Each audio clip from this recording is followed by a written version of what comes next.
And I think that's what we do is we help people to see it. And once you see it, you can step into it.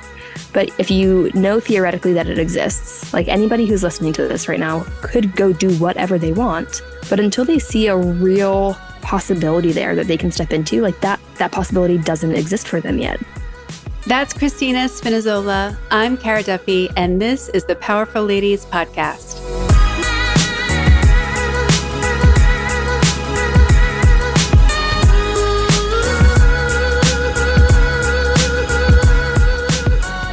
Thank you for being on the Powerful Ladies Podcast. Thank you for having me. I'm excited to talk with another powerful lady. Well, let's jump right in and tell everyone who you are, where you are, and what you are up to in the world. Sure. So my name is Christina Spinazola. I'm sitting here in Massachusetts. That's where I live. And I'm a mindset and business coach. So I've been in the world of coaching since 2018. I actually fell into that world by accident. I hurt my back and had a pretty serious transformation of my own that led me down that path. And that's who I am and what I'm up to. Well, let's dive into your journey of becoming a coach. So you mentioned that you hurt your back, and many people have hurt their back and haven't become coaches. So what was it about your experience that caused such a shift in your life to get you to where you are today? Yeah, it's a great question. And I've actually reflected on this a bit myself. Like you said, everybody has their own journey and that doesn't lead to the same output, right? And for me, hurting my back was huge because it changed the way I thought about myself. Up until that point, I had always considered myself an athlete. I was very, very, very active. And that was actually like the primary identity that I held. And I didn't even know that at the time. Yeah. So when I hurt my back, and again, that sounds like, I tweaked it or like something went a little off. But, I was down for the count for about a year, trying everything I could before I ended up having to have surgical intervention. In that process, because I had been an athlete, because I was so used to staying active in essence, I didn't even realize how much I was running from problems until I couldn't physically run anymore. And that led me to a pretty dicey place mentally, where I was really, really low and just kind of grasping at straws, to be honest. And someone had suggested like, hey, why don't you work with a coach? And I wasn't really sure what that meant. I just said yes because I was out of other ideas for myself. And in that process, working with a coach very quickly and radically shifted my perspective in such a way that I was just like, oh my God, like you get paid to do that all day? Like, why have I not heard of this until now? So it wasn't until I experienced it and I understood the power of it, not just in theory or in concept, but really like personally and experientially, that I was like, yes, I'm in for that. If I can change people's lives in the way that my life has just been changed, sign me up. How do I get started? Discovering that coach was a possibility and that I think also I was good at it. My life has been so different since then. Mm-hmm. And that's it, right? Like there's this piece of the two coming together. Like I didn't know this existed. I see it now. And there's a bit of a natural like ability and desire to do it. That when the pieces fit, you just take it and run. Yeah. And it's funny because I go back and forth personally about trying to do everything I can not to use the words coach or consultant in my space. So I'm a business coach and consultant. I have life coach training, financial coach training. So like I have different assets I bring to it, but ultimately I'm a business coach. And I still say that no one knows what it means anyway. So, and everyone has an opinion on what the words coach or consultant means or should mean. So I think it's really interesting to be working in a space that is so much more powerful than the vocabulary that we have to describe it, that it actually gives us a lot of fun room, I think, to say something different. Like I'll often say when somebody asks what I do, I help people do what they love and make more money than they ever have. And they're like, okay, like that I can hold on to. So how has the journey been for you of navigating what coach means to you and to other people when you're pitching yourself and the different opinions people have about the coaching space? Well, I think it's a really interesting question for a couple different reasons. The first is we look at language as this thing that we all have the same meanings for the same words, right? Like you say coach, I get it. And we say the same thing for, pick a word. we overlay these meanings on top of them. And what's really interesting is I just had a conversation. I'm part of a program this year out of London. So I'm flying there a couple of times. And we had a conversation in this room with 36 other powerful coaches from all over the globe around reclaiming the word coach.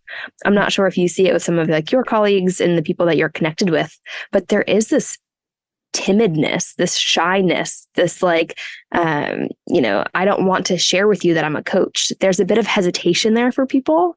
And I think there's so much power that I'm seeing more and more of really reclaiming and standing boldly and like, I'm a coach. And when people then ask like, well, what does that mean?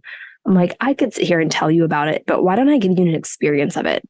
Right? Why don't you understand instead of try to read through some brochure and get a sense of it when you can just experience it. So for me, very recently, I've had a pretty powerful shift into like, let's as an industry reclaim that word. Like, let's take coach and stand behind it powerfully, because so many people, they get asked, what do you do? And they're like, oh, I'm a coach. And they say it so fast that they hope that, the conversation goes somewhere else, which is interesting to me. Mm-hmm. What is it about coaching that you fell in love with?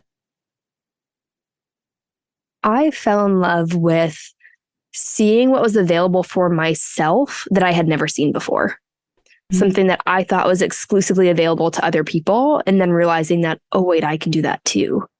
It's this weird, almost egoic power trip where you're like, oh, I'm useful, I'm valuable, I'm purposeful. And it's not necessarily because of the thing that I do, but just as a person.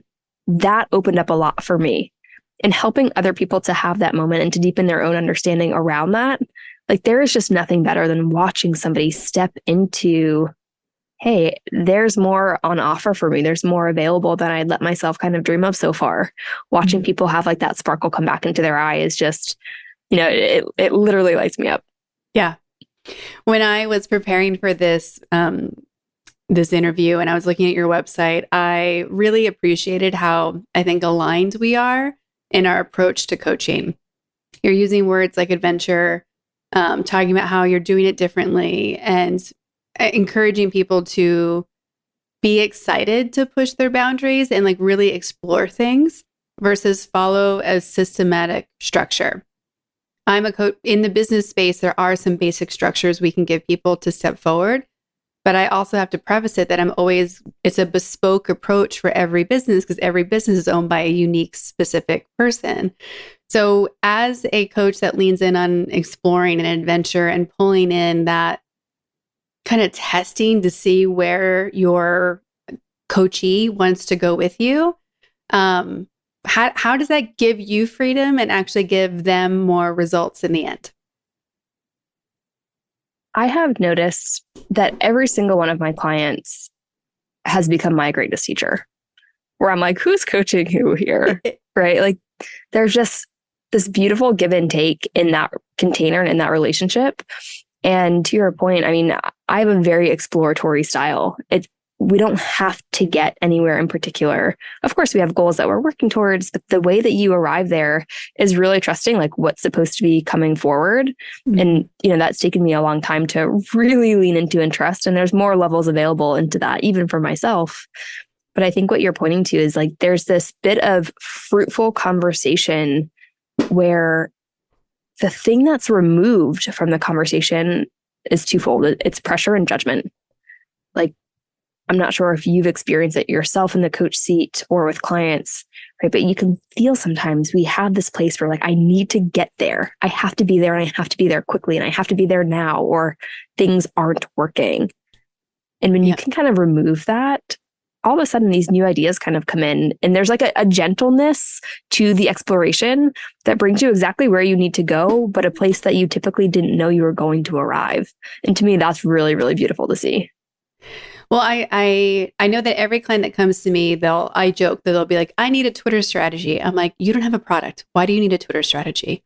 Right. And who needs one of those anymore at all anyway? I need to pick a new social media platform for this example. But I know that whatever people are coming to me stressed out about or feeling is lacking is the symptom. It's not the cause. And we have to get to that cause space.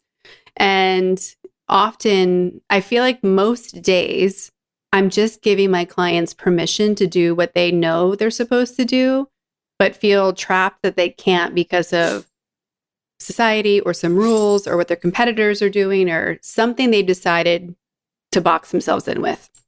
And being able to give people that freedom of choice back and that we can fully create what we want in any way we want possible. I think that's one of the best parts of reminding people that truly anything is possible. It just depends on how creative you want to get. Yeah, and I love that. One of the things I've explored recently too is honestly a misunderstanding on my part that I recently dove into with my coach along the lines of choice. And I'm with you. Like, I believe anything is possible. It's how committed are you? How creative can you get? And honestly, like, businesses don't build themselves. You have to do things. Like, you have to be in this action space, which I think sometimes the world of coaching, especially with like law of attraction and manifestation, can get a little fuzzy around. Like, we have to be doing things. But that is all to say, I was seeing, some frustration in my own world with different people who weren't taking choices that were available to them. And starting to open up this understanding, like, it just deepens the empathy and compassion you have for people when you realize choice isn't actually available until the moment that you see it. Right. And I think that's what we do is we help people to see it. And once you see it, you can step into it. But if you know theoretically that it exists, like anybody who's listening to this right now could go do whatever they want. But until they see a real possibility there that they can step into, like that possibility doesn't exist for them yet. And I think that's really interesting because when you think that possibility is there and open for the taking for everybody all the time, it's easy to get into a place of judgment. Like, why aren't they doing that if it's possible? And kind of pulling myself back out of that has been just something I've been playing with a lot recently. That feels like it's coming up in this conversation. Well, I think it's the hardest part of being a coach is to care so deeply about people and to know, like, I can see everything that's possible for them, but they're choosing not to even look. They're choosing not to do the work. They're choosing to stay in what I call the worry well or the victim well. And you're like, you are so magical. Get your shit together. And it's not even people who are clients, right? It's just people who I care about in my life that I want to be empathetic and hold space for them to vent and talk about things. And it's so hard to be like, yep. And you can totally fix that. Like, do you want to fix it? And they're like, no, I just want to be miserable. And you're like, okay.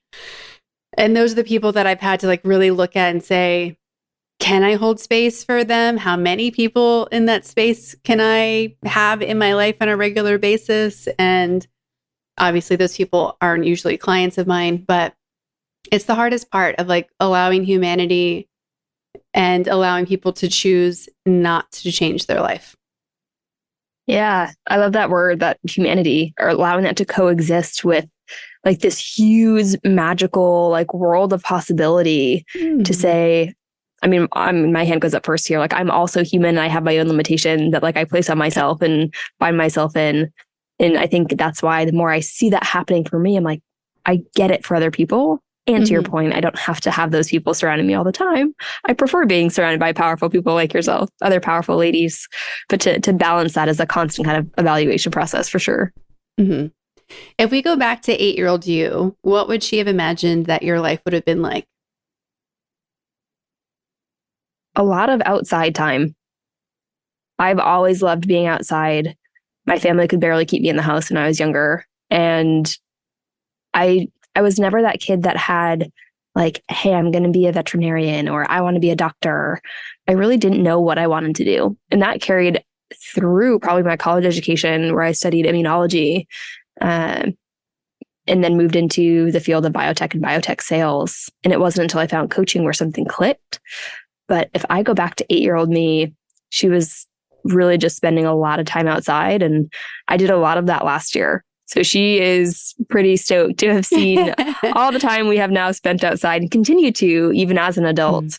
That's not just, playing in the street, playing out in the, the neighborhood pond, but really still exploring the world on just now a much larger scale. And when we're talking about you being outside, you, I believe, have done the PCT. What was that experience like for you? Yeah, and if anybody doesn't know what that is, that the PCT stands for the Pacific Crest Trail. It's a trail that runs from Mexico to Canada through the western part of the United States, running through California, Oregon, and Washington. And I took on that journey, that adventure, out of sheer pleasure. Like, it's something I wanted to do so badly. I had this dream and was like, man, if I get to the end of my life and have not done this, like, there will be no questions asked, regret present. So that journey for me taught me so much.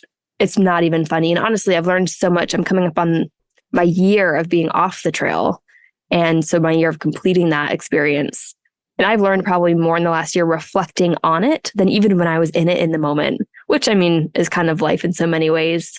And a big piece is just when you think about these overwhelmingly huge goals, right? Like walking 2,600 plus miles across the entirety of the country through mountains, that can be overwhelming. Like there's a lot there, but really breaking it down. And it sounds cliche, but it's because it's true that it is step by step, moment by moment, and you just let things unfold. But it was an experience that I cherish it so deeply, and I would recommend it to anybody who has like an inkling of being drawn towards it. It is overwhelming for so many people to think about, wait, you're just walking and walking and walking and walking. And it's like, yep. And of course, there's a lot of logistics that go into it about where you're getting resupplied. There's the people who and the communities along the trail know that people are doing it.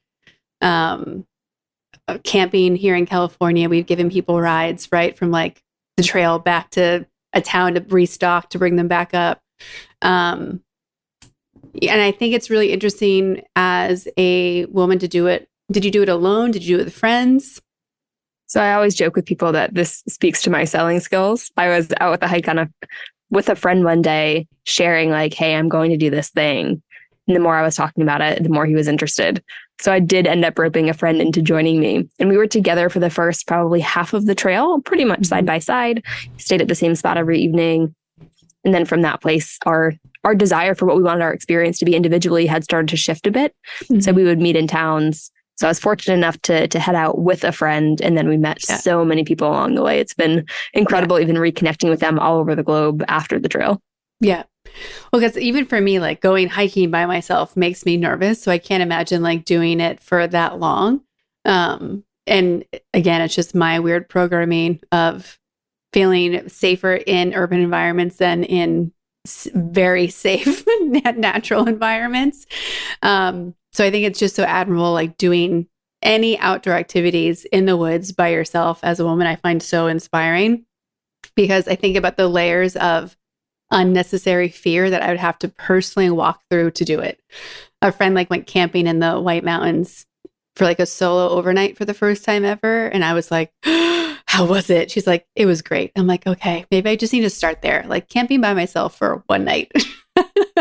Yeah. And honestly, I think that's been such a part of my own journey is spending this time by myself out in the wilderness. And, my family doesn't love it by any means. And at the same time, I share with them, I feel safer out in the backcountry by myself than I do in a city by myself. Yeah. Like the chances of things going wrong are so slim. I'm not naive to the possibility of that. But to your point, like there's a level of independence and self-trust that comes with that process. And the podcast that I have is called Walking Towards Fear, right? Very much like straight at it, whatever it is that scares me. I'm like, oh, here we go. It's time. It's time to go walk in that direction. There's a book I saw in a bookstore once, and it was one of those books where I think the editors probably could have done a better job with the title because you read the title and didn't need to read the book. I have read this book actually, but it's like Face the Fear and Do It Anyway is the title. And it's like, okay, so I already got the answer. Like I don't need to keep reading. But I do think it's so interesting to choose. There's so much is coming at us. And for people who are driven towards optimization and performance and expansion, finding that balance of when do we keep pushing our boundaries and where do we take space to be in rest or in grace or whatever the not pushing space is. How do you coach people through those two spaces, and how do you yourself walk through those two spaces? I love this conversation, and it's one that comes up often, right? Within myself and with clients. What I'm seeing again more deeply in understanding right now is that we have action, we're doing things. And what's driving that is some sort of logic or some sort of reason. And that is all just thinking. It is thought, it is nothing more than that. So in so many ways, it is arbitrary. It doesn't, in some ways, it doesn't matter. So I say it to clients quite often, and myself, like, never mind why. So if you're doing something, it comes down to this interesting like dichotomy and paradox of like, trust your own experience and know that your experience, like, you are creating it in every moment. So what do you want it to be? And I think that's where it comes down to just working to end the incessant self-questioning that a lot of, I don't even want to say women, but people experience, to like pick something, trust it, and have some sort of built-in evaluative process that helps.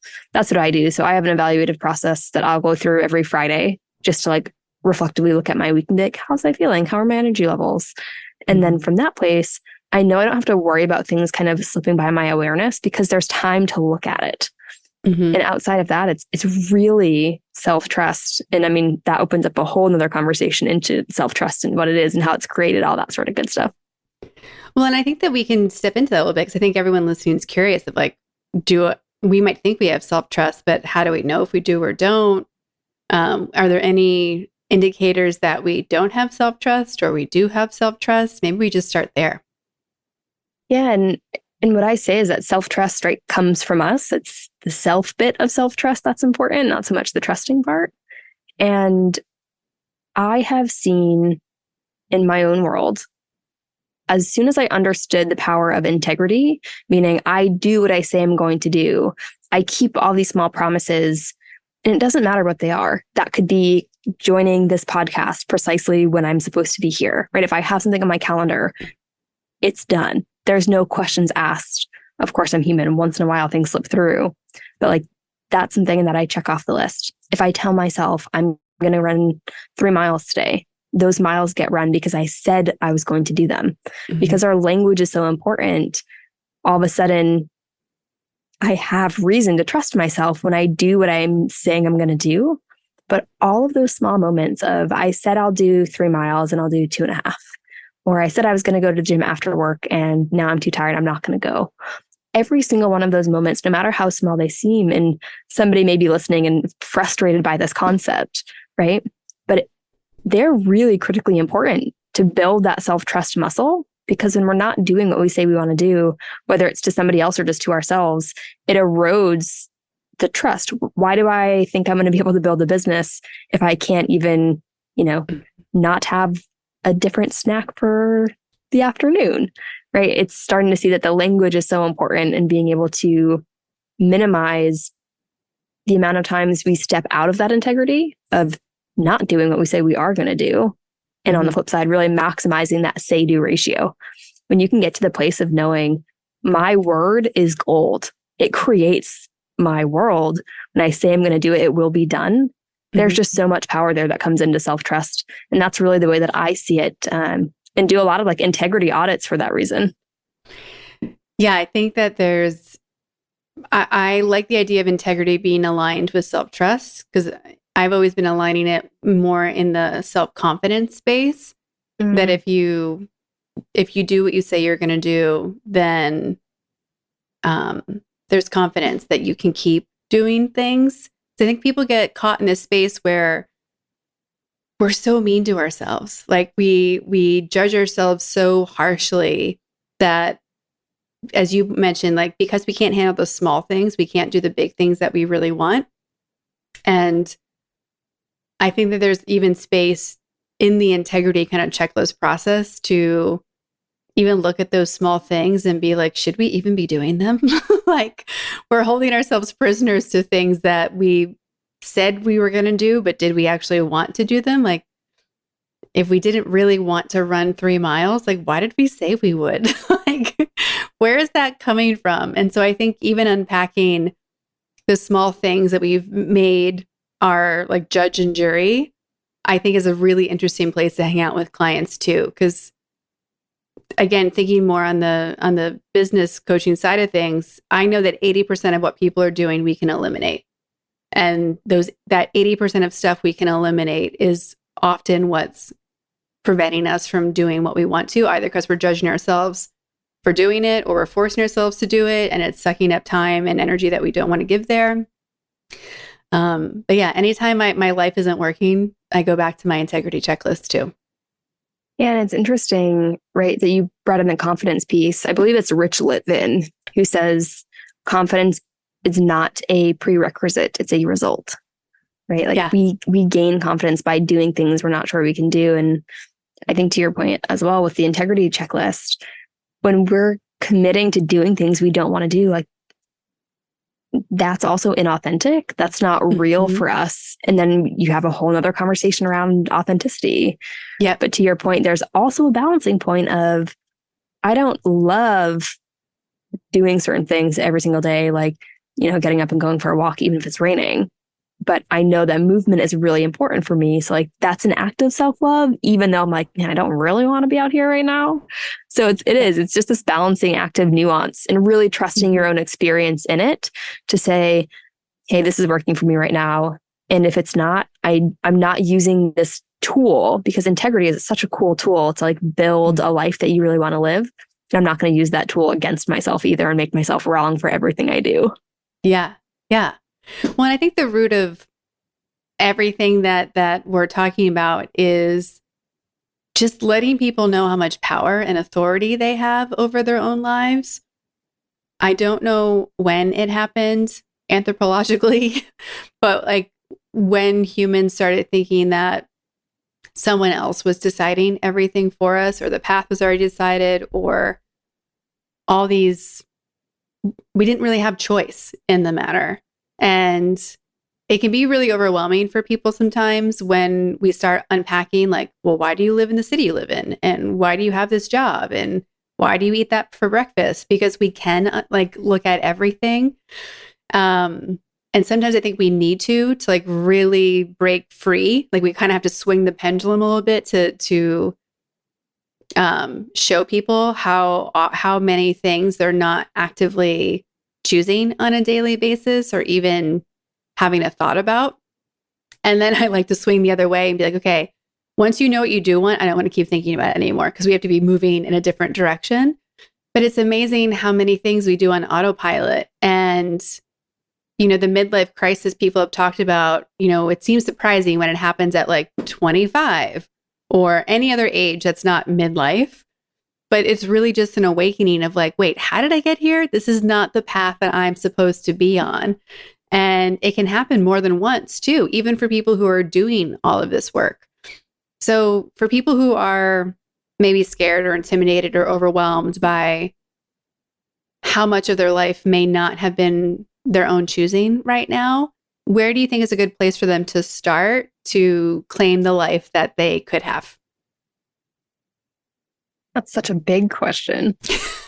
And I think what you're pointing to is there's no age or particular time or rule around when things should or should not be working for you.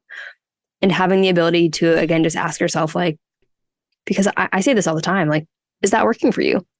I ask clients that all the time. And sometimes their answer is yes. I'm like, great, then don't stop thinking about it. Yeah. Like put it somewhere else and pick a different topic to explore. And I think that comes back to trusting your own experience. And for people that are really looking to make changes, I think honestly that's it. Is first step. Where I am right now is not quite where I want to be. And we don't have to make that bad or wrong either.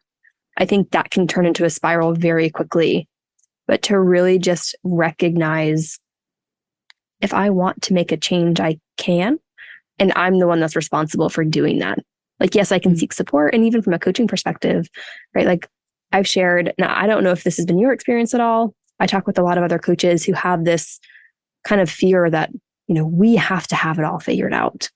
Like, and I will tell you, the minute that I released I'll say need and desire to be an expert and just share what I'm learning, like my path is constantly changing and ebbing and flowing. it really gives people permission to do the same. Mhm. So all those people, I would really encourage them to explore, like to get out there and try things and tinker. So I'm an explorer on one side, right, with going out and doing all these big adventures, but I'm also a scientist. So like I'm very curious, like if I change this variable, like what changes in the output? Mhm. Like maybe don't change your whole life at once. Start small, like change one thing and just see how it starts to snowball, because those things do. There's no way that you change something and there's not an impact somewhere. That doesn't exist. So I would say to start small, but really explore and play with it. Like let it be fun and let it be playful instead of feeling like, man, my life sucks and I really need to change it. And I have to be somebody somewhere or somebody else, or I'm going to be miserable. It's like, no. Let's like remove some of the like deep darkness around it and like just bring it more fun and light. Yeah. Well, and I think so often too, we think everything is linear. You know, I also see this with like creating a business or a product or service. Like, all right, we decide and we build it and we put marketing and we launch it. And it's like, no. Like product creation is a spiral. And I think also creating our life is also a spiral in the sense that we're going to talk about the big idea and then we're going to make some changes. And then those changes are going to allow us to come back to the big idea. And we're going to keep like circling through core conversations, but we're moving forward. And I think there's a really beautiful analogy in the sense that if you look at the track that a rocket has to take to leave Earth's orbit, it's a spiral. It's like a cone, like going. And I think that's how to think about ourselves. Like we're going to release ourselves from where we are to where we could go or want to go. We can't get mad when we come back to like, oh, my house is still a disaster. It's not organized. I thought I cleaned my closet.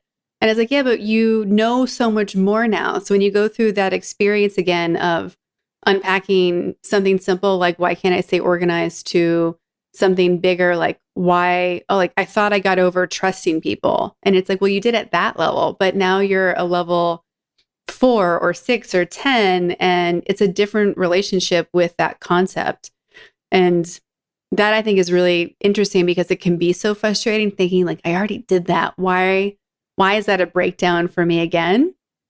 And it's like, well, because now you're bigger and more badass, and there's still space to explore it that you could never have explored before because you weren't at a capacity to even notice it or see it in the way that you can now. So I think, giving up the fact that we don't know where our journey is going to take us. And if we do feel like we're circling back through something, I don't know, it's like, okay, cool. Like we missed something the first time. So we did it once, we can figure it out again. Yeah. And that curiosity, like, oh, I thought that I understood this, but what if I didn't? Oh, well, like now I have an opportunity to learn something new. And I've seen that and had so much fun playing with that this year in particular, like really just deepening my understanding around different pieces. The program, again, I'm in London, we just had a phenomenal conversation around listening. And I deepened my understanding around what it means to really powerfully listen. And I thought before I got it, right? Yeah. In this version of me, there's a future version of looking at and laughing, thinking that I understand listening right now, right? Like it's this kind of ongoing evolution. And when you can see that as just what it is, there really isn't a place to get to. It's an exploration, and it changes all the time. That feels really light and really fun instead of, again, like this, so many people, and especially I'm sure on your podcast, talking with powerful women, it's so easy to put yourself in this like pressure cooker, right? Of like high performance and needing to be somewhere else and always intentionally kind of digging at this next growth edge.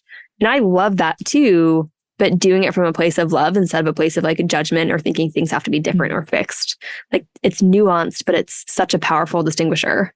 I think it's a great segue into asking you, what does it mean to you to be powerful? And do the definitions of powerful and ladies change when they're alone versus next to each other? There were a couple questions in that one, so I'm trying to figure out where to start. I would say my definition of powerful is kind of how I would define like self-leadership, which is being able to regulate yourself and therefore regulate other people. That to me is something I work on an ongoing basis and work really heavily with clients on as well. And when you take powerful and ladies and you put them together, I think there's a bit of magic that happens, especially when they're all in one room. In the same way that right now, I actually have a friend who's over in the UK working with a group of powerful men. And that space is so uniquely special because of the sameness and the thread that connects it. So I think you can expand this question to like, powerful people and what does that look like? And I think that's kind of the business that we're in, is creating more powerful people. And that can look like more ownership, more responsibility for our own experience. And that can look like, having someone that has more power, more money, more impact in the world to kind of keep that ripple moving, which I think is really, really fun. But for me, it comes down to ultimately like leading yourself first, being a self-leader. And that, I've heard a quote a while back that when you follow your dreams, people follow you. And I've seen that, like powerful people become walking permission slips for other people to kind of do the same. Yeah, it becomes a reminder that of all the things we've been kind of talking about, right? That it is possible, that you can do it, that it is accessible, and it goes to the bigger conversation we're having culturally right now of if you see someone like you doing it, it does give you permission. Because just because, Michael Jordan can do it doesn't mean that I could necessarily. And I think that's an interesting expansion of things too. Yeah. Go ahead. No, you go. To see there are so many people that watch powerful people. And there's kind of like the spectrum of watchingness, we'll call it, right? There are the watchers that are like, oh my gosh, that's possible. Like what the hell am I doing? Like, I'm going to go do that. Like, thank you for showing me it's possible. Thank you for paving that path and showing me the way. And then there's the total other extreme, right? Where it's just straight judgment. And that judgment comes from a place of, well, I don't think it's possible for me. So I'd rather judge than kind of step into something, and everything in between there. And that's interesting to see unfold kind of in real time. Yeah, agreed. We ask everyone on the podcast where they put themselves on the powerful lady scale. If 0 is average everyday human and 10 is the most powerful lady you can imagine, where would you put yourself today and on an average day? I put myself up at a 9 or 10 regularly. And that's not to say that it's really not a comparison to anybody other than me. And I just had this conversation as well, that when we put somebody else above us, it therefore means we also put other people below us. And really starting to see and to level the playing field that like we're all just powerful. And even if you removed a scale, right, a means of measuring, it doesn't change the level of power that's there. And just being able to tap into and access, like, I think anybody who listens to this is just as powerful as I am. I don't think there's anything unique or different or special about me that's allowed me to get there. And when you were talking about the similarity in business, right, like earlier in the podcast, I would say any coach, they have their own unique power to what they do because they're them. Like there is this really unique piece to each person, their essence, what makes them, kind of stand out in the world, individualistic. And so for that, I would say, I feel really powerful a lot of the time. And that is just an invitation for other people to see themselves more powerfully, more than anything else. When you are not coach, what are you doing? What is your life like? It's a lot of, right now I'm actually in a season of slowing down. So I've been pretty actively traveling for the last 18 months. And I'm just finding that's a limit for me of a year and a half of constant plane rides and jet setting and movement. So right now I'm kind of in a slower season where I'm working with clients. I have my business, and outside of that, I'm doing a lot of slowing down, resting, going for walks, going for hikes, doing the things that I love, reading, listening to audiobooks, and really just doing a lot of local and gentle exploring right now, as well as, I do my podcast, which I love. these conversations light me up, and being able to record them and share them with more people is just super, super fun for me. So I've been enjoying being on the receiving side of it for our conversation. Like I said, very much in a season of slowing down and resting right now. Mm-hmm. We've been asking everyone on the podcast as well, like, what do you need? What's on your either wish list or to manifest list? This is a powerful community that can answer big to small questions or have that key you might be looking for to open the next door. So how can we help you? I love that question. And I actually asked a very similar question on my podcast. So it's funny that I didn't have anything that I had thought of coming in. I would say what we'll call it a loose need, what I have a desire for, what I enjoy is getting more people into the space of possibility. So more so than asking to receive something, I'll share with your audience something that I think is really powerful for anybody to know and understand. And there's a book that came into my world last year called The Ultimate Coach, written by Amy Hardison, who's the wife of Steve Hardison, who's an incredible coach out of Arizona. And it's a book that when you read it, and you read it the way it's supposed to be read, starting with the back cover and really reading it about you and what's possible in your own world, it kind of helps people crack open this world of possibility. And I was reading that before hopping on this podcast. So I would say I need more people to be aware of that book and what it can do for you if you read it from a place of, this is not just a book to read and to absorb, but like a book to really show me that I can do more in my own world. And that feels really fun to share. I love that. For everyone who is excited about you and wants to work with you, support you, go on a hike with you, where are all the places that they can follow and connect? Yes, I am all over the place. I do a lot of my coaching work on Facebook. A lot of content goes out through there at Christina Spinazola. My Instagram is Christina Spin. My LinkedIn is Christina Spinazola. And then I also have my podcast called Walking Towards Fear, where I put out a lot of information. We can connect that way as well. I love that. Well, thank you so much for taking time today and sharing your wisdom and who you are for the world with this community. It's powerful ladies are busy ladies. And for you to take a moment to be so generous with your time means a lot to me. So thank you so much. Thank you for having me. It was an awesome conversation. And half the time when I'm talking with clients, in the same way I talked in this conversation, there are all these reminders for me as well to move into the rest of my day, feeling that inspiration and that deeper knowing. So thank you for facilitating the conversation. It was incredible, and really looking forward to staying connected.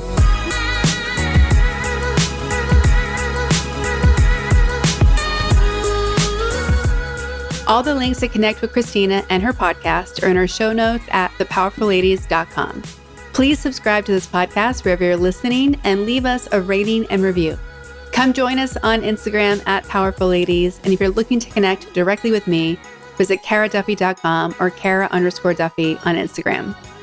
I'll be back next week with a brand new episode. Until then, I hope you're taking on being powerful in your life. Go be awesome and up to something you love.